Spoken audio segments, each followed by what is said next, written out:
You need to quit these 14 habits in 2025. In the quiet hours of your life, when no one is watching, you know the truth. Something must change. You carry within you the weight of habits that weaken your resolve and dull your spirit. The ancient Stoics knew this well. They called us to strip away what enslaves us and build a life of strength, self-retreat, and unshakable fortitude. 2025 is the year we stop excusing what drains our potential. The year we quit, not because it is easy, but because it is necessary. Let us journey through the 14 habits that must die so a stronger version of ourselves can be reborn. 1. Procrastination. Procrastination is more than just a delay. It is a betrayal of your potential. Marcus Aurelius, in his Meditations, reflects on the fleeting nature of life. You could leave life right now. Let that determine what you do and say and think. What does it mean to procrastinate? It is to act as if you have infinite tomorrows, as if the sands in your hourglass will never run out. Yet, time is the one resource we cannot reclaim. Each moment spent avoiding what must be done is a moment lost forever. Procrastination feeds on perfectionism, fear, and laziness. It whispers that the task is too daunting, that conditions are not ideal. But the Stoics teach us that action is the antidote to fear. Start small, no matter how imperfect. Break the paralysis by focusing on the first step. To conquer procrastination, shift your perspective. See every task as an opportunity to grow, every challenge as a moment to prove your resilience. Ask yourself, if I were to die tomorrow, would I be content with what I've achieved today? Let this question burn within you and fuel your urgency. Lock out. 2. Overthinking. Overthinking is the art of making your own mind your greatest adversary. Epictetus said, "Man is disturbed not by things, but by the views he takes of them." When we overthink, we create problems that do not exist. We replay past mistakes, magnify future fears, and second-guess our every action. The mind becomes a storm, swirling with doubt and anxiety. But the Stoics teach us that clarity arises when we focus on what is within our control. What is within your control? Your thoughts, actions, and attitude. What lies outside of it? Everything else. When you overthink, you cross the boundary into what you cannot change, burdening yourself unnecessarily. The solution is simplicity. Ask yourself, what is the next right thing I can do? And then do it.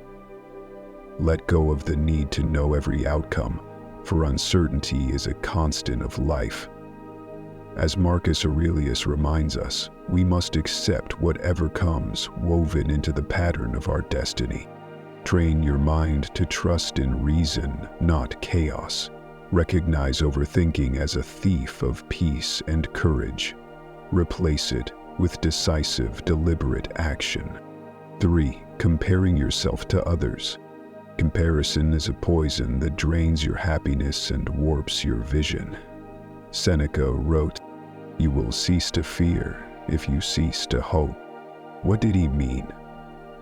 He meant that when we tie our worth to how we measure up against others, we become slaves to external validation. Their successes make us feel small. Their failures falsely inflate our ego. This is a false and fragile way to live. Has happened to my father and me. The Stoics urge us to focus inward, not outward. Each person's path is unique, shaped by circumstances and choices unknown to us. Measuring yourself against others is like comparing a tree to a mountain. They serve different purposes, yet both have their place in the world. Instead, compare yourself to who you were yesterday. Have you grown? Have you acted with virtue? Have you moved closer to the person you wish to become? These are the only comparisons that matter. Remember, envy is a distraction. It pulls your attention away from your own progress and fills your mind with unnecessary noise. As Epictetus said, "Who is rich? He who is content." Contentment comes not from surpassing others, but from knowing you are on the right path. Turn your gaze inward. Build your character, refine your virtues, and let go of the futile desire to measure up to anyone but your own potential. 4. Seeking validation. The relentless pursuit of validation from others is a trap. Marcus Aurelius exposed its futility when he said, "It never ceases to amaze me. We all love ourselves more than other people, but care more about their opinion than our own." When we seek validation, we hand over our peace to external forces we cannot control. This habit leaves us perpetually vulnerable, as the approval we crave is fleeting and fickle.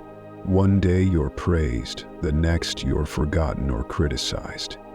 The Stoic way teaches us to anchor ourselves in internal values rather than external applause. To quit seeking validation, begin by asking yourself, whose opinion truly matters? The answer, for a Stoic, should always be your own, shaped by reason and virtue. Live in alignment with your principles, not to please the crowd. Epictetus reminds us, if you want to improve, be content to be thought foolish and stupid. True freedom comes when you no longer need applause to feel worthy. When you seek validation from within, by acting with integrity and staying true to your values, you become unshakable. Let your actions speak, quietly but powerfully, and let the world think what it will. 5. Avoiding discomfort. Discomfort is where growth resides. The Stoics embraced this truth, practicing voluntary discomfort to strengthen their resilience. Seneca advised, "Set aside a certain number of days during which you shall be content with the scantiest and cheapest fare, with coarse and rough dress, saying to yourself the while, 'Is this the condition that I feared?'" In his hours of triumph, Simon picked 3 days. Why did they do this? Because avoiding discomfort leads to fragility. When you shield yourself from hardship, you become weaker, less capable of facing life's inevitable challenges. Discomfort is not your enemy, it is your teacher. When you voluntarily endure what is difficult, whether it's waking up early, confronting fear, or enduring rejection, you expand your capacity to handle adversity. The more you expose yourself to discomfort, the less power it holds over you. To quit avoiding discomfort, start small. Take cold showers, fast occasionally, or push through tasks you dread. Each act of resilience builds inner strength. As Marcus Aurelius reminds us, the impediment to action advances action. What stands in the way becomes the way. Discomfort is not an obstacle, it is the path to fortitude. Walk it willingly. Yes. 6. Chasing pleasure. Pleasure, when unchecked, is a form of slavery. Epictetus warned, "Freedom is the only worthy goal in life. It is won by disregarding things that lie beyond our control." Modern life tempts us with endless pleasures, luxury, indulgence, distractions. While these might bring momentary joy, they often lead to dependency and dissatisfaction. The more we chase, the emptier we feel, for fleeting pleasures cannot fulfill the soul. The Stoics advocated for moderation, not abstinence. Seneca wrote, "It is not the man who has too little, but the man who craves more that is poor." True wealth lies in self-mastery. To quit chasing pleasure, learn to distinguish between what you want and what you truly need. Pursue joys that align with virtue, deep connections, meaningful work, and the satisfaction of personal growth. When tempted by fleeting desires, pause and ask yourself, will this strengthen or weaken me? Will this bring lasting peace or momentary distraction? As you cultivate discipline, you'll find that pleasure becomes sweeter when it is no longer your master. Happiness is not found in excess, but in the mastery of desire. Quit chasing what cannot satisfy and build a life that is rich in simplicity and virtue. 7. Neglecting gratitude. Gratitude is the recognition of the gifts we already have, yet neglecting it leaves us blind to life's abundance. Marcus Aurelius wrote, "Do not indulge in dreams of having what you have not, but reckon up the chief of the blessings you do possess, and then thankfully remember how you would crave for them if they were not yours." Sine Coram. When we fail to practice gratitude, we risk succumbing to dissatisfaction and envy. Our focus shifts to what we lack, fueling a sense of emptiness.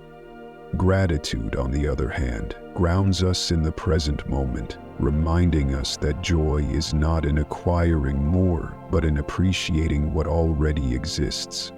To cultivate gratitude, begin each day by acknowledging 3 things for which you are thankful. These need not be grand. They could be the warmth of the sun, the kindness of a friend, or the ability to read and reflect.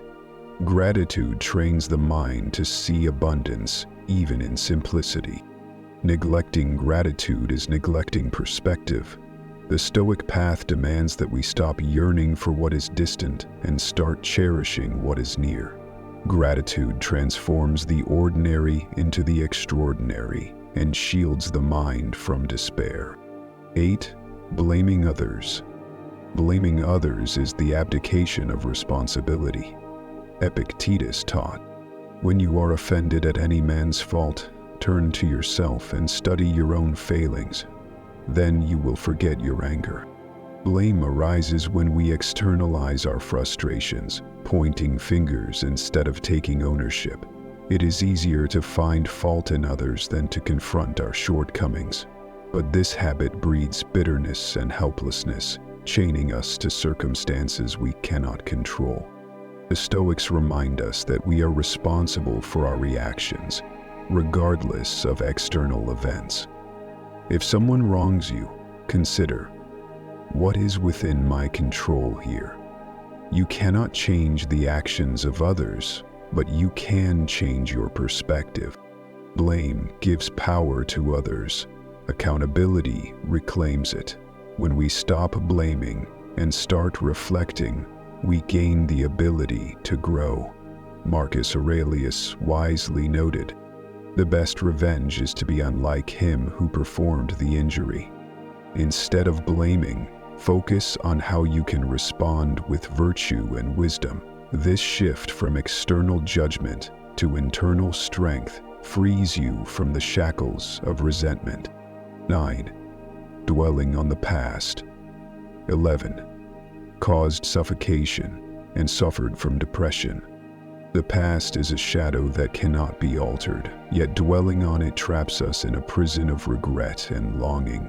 Seneca urged, "What is the point of dragging up sufferings that are over, of being unhappy now just because you were then?" When we dwell on the past, we relive pain that no longer exists, chaining ourselves to moments that have already passed.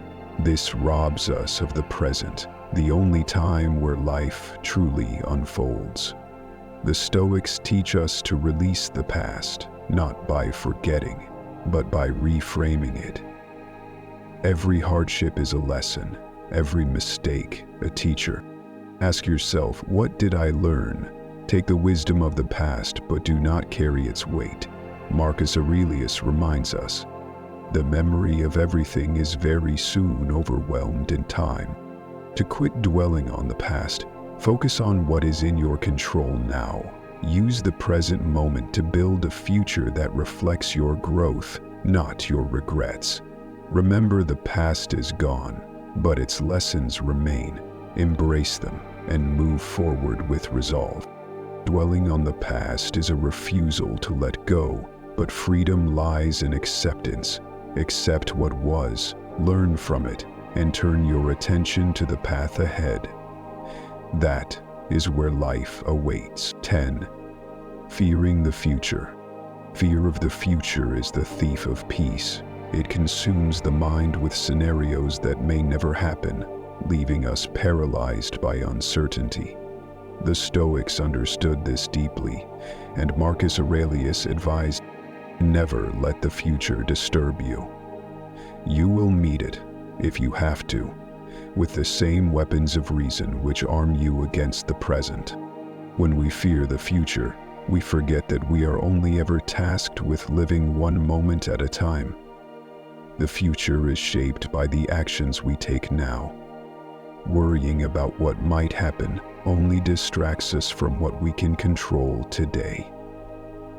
To quit fearing the future, ground yourself in the present. Focus on what is within your power, your thoughts, your choices, your actions. Epictetus said, "Don't demand that things happen as you wish, but wish that they happen as they do, and you will go on well." Preparation replaces fear with confidence.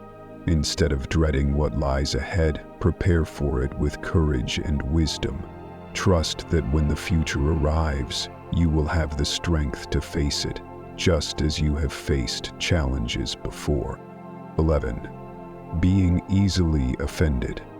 Offense is often a choice, not a necessity. Marcus Aurelius reminds us, if someone is able to show me that what I think or do is not right, I will happily change, for I seek the truth, by which no one was ever truly harmed. Being easily offended stems from an attachment to ego. It is the belief that our views, our feelings, and our worth must be universally respected. But Stoicism teaches us to let go of such attachments. The opinions of others are outside our control, and allowing them to wound us only gives them power over us. When confronted with offense, pause and reflect. Is this worth my peace? Most often, the answer is no.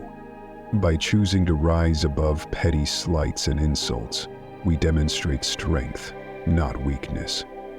Epictetus advised, "It is not what happens to you, but how you react to it that matters." To quit being easily offended, cultivate resilience. Understand that others' words and actions are reflections of themselves, not of you.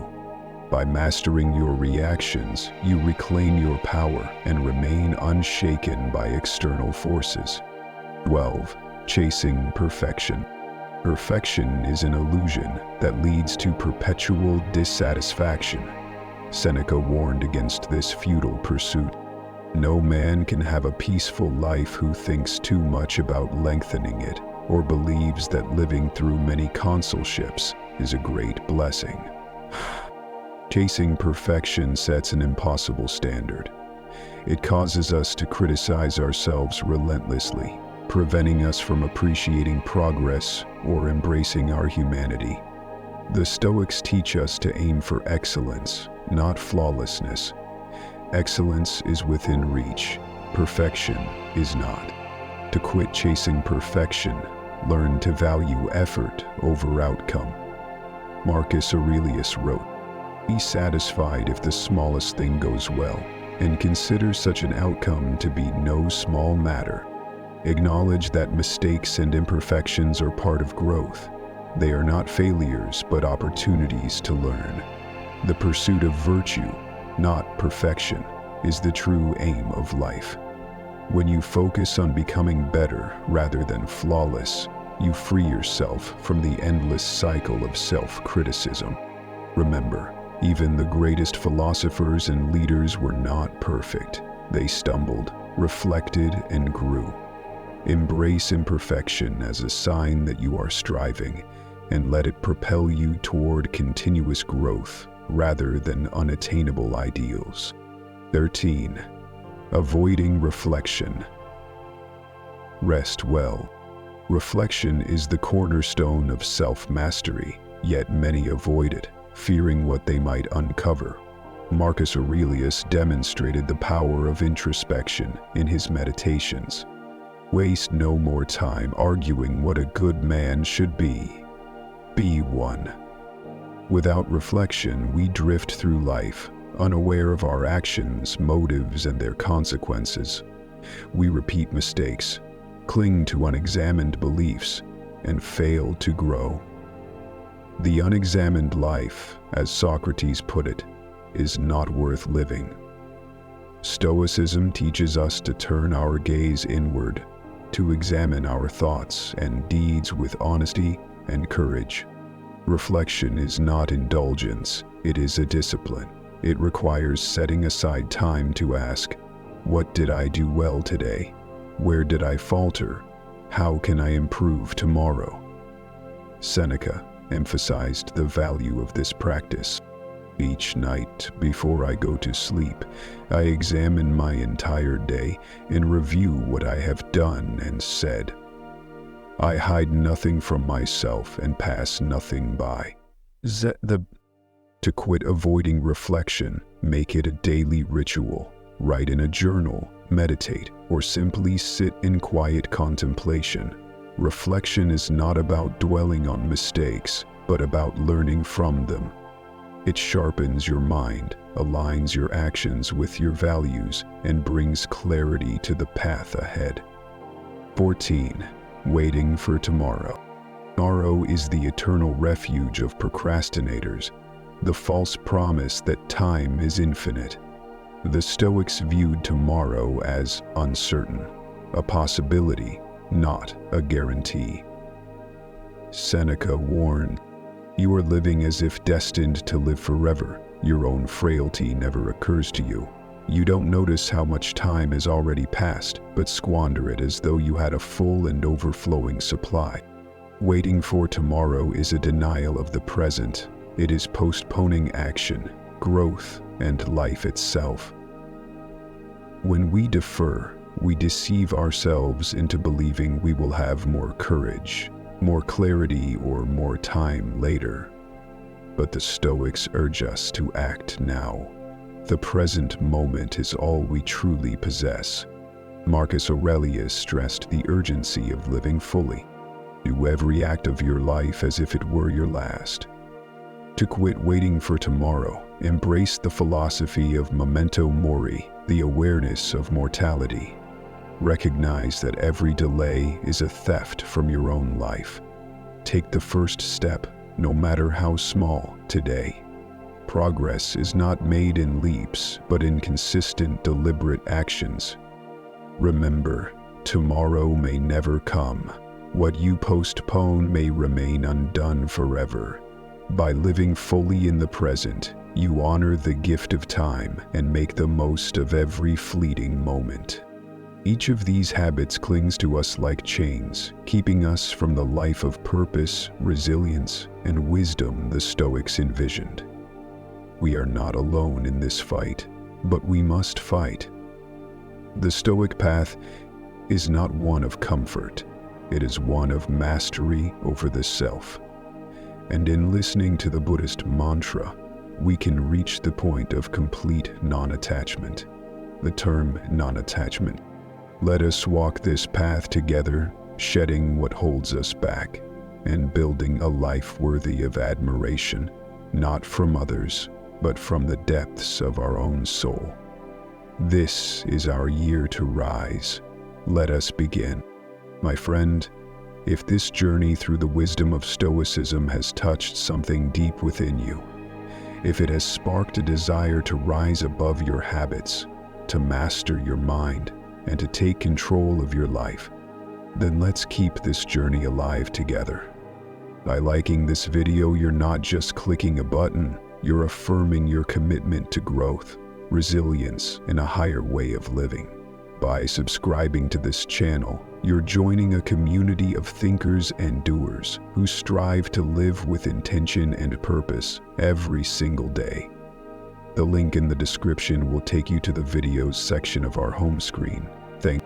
Each like, each subscription sends a signal that this timeless wisdom still matters.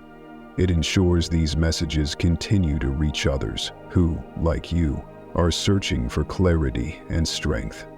Together, we are spreading the fire of transformation, one viewer at a time. So take a moment now, like the video, subscribe to the channel, and let's walk this path of fortitude and self-mastery as one. Your journey starts here, and it's far from over.